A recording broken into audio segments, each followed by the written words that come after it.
ខ្ញុំស្រឡាញ់គេដើរចេញទាំងបេះដូងខ្ញុំកំពុងស្មង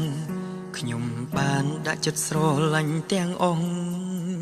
មិនស្មានសងថាគេជាមនុស្សសាវាពេលនេះខ្ញុំកំពុងខូចចិត្តមានតែស្រាជាមិត្តល្អពេលដែលឯកាតើខ្ញុំគួរធ្វើបែបណា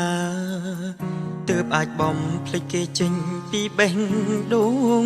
មកពីខ្ញុំដាក់ចិត្តស្មងគេពេក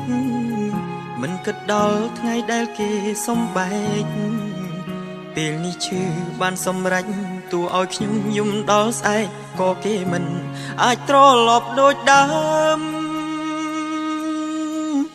មានតែស្រាមួយទេដែលកំដរពេលខ្ញុំសេតែមិនបានយូរទេបានត្រឹមតែមួយផ្លែពេលស្រវឹងកាលណាបេះដូងឈឺស្ទើរបែកក៏ព្រោះតែខ្ញុំនឹកដល់គេខ្លាំងពេកពេលនេះខ្ញុំផឹកសូរ៉ាចង់បំភ្លេចស្រីសាវាតែទោះជាយ៉ាងណាមិនអាចបំភ្លេចគេក្រោយពេលស្វាងស្រវឹងខ្ញុំនឹកគេម្លេះទេនឹកពេលដែលគេនោះមកសាងស្នេហ៍ជាមួយខ្ញុំ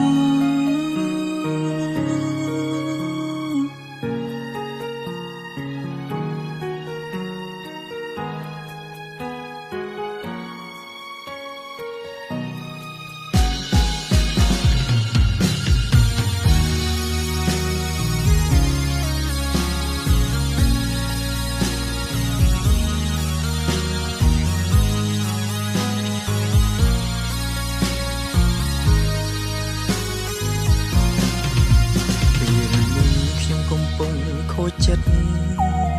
មានតែស្រាជាមិត្តល្អពេលដែលឯកា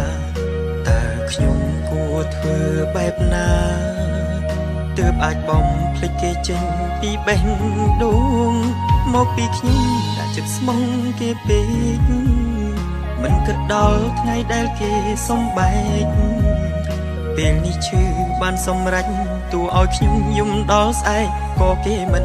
អាចត្រឡប់ដូចដើម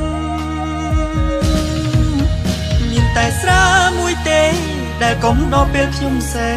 តែមិនបានយូរទេបានត្រឹមតែមួយផ្លែពេលស្រវឹងកាលណាបេះដូងឈឺស្ទើរបែកក៏ព្រោះតែខ្ញុំនឹកដល់គេខ្លាំងពេកពេលនេះខ្ញុំផឹកសូរ៉ាចង់បំភ្លេចស្រីសាវាតែទោះជាយ៉ាងណាមិនអាចបំភ្លេចគេក្រោយពេលស្វាងស្រវឹងខ្ញុំនឹកគេម្លេះទេនឹកពេលដែលគេនោះមកសាងស្នេហ៍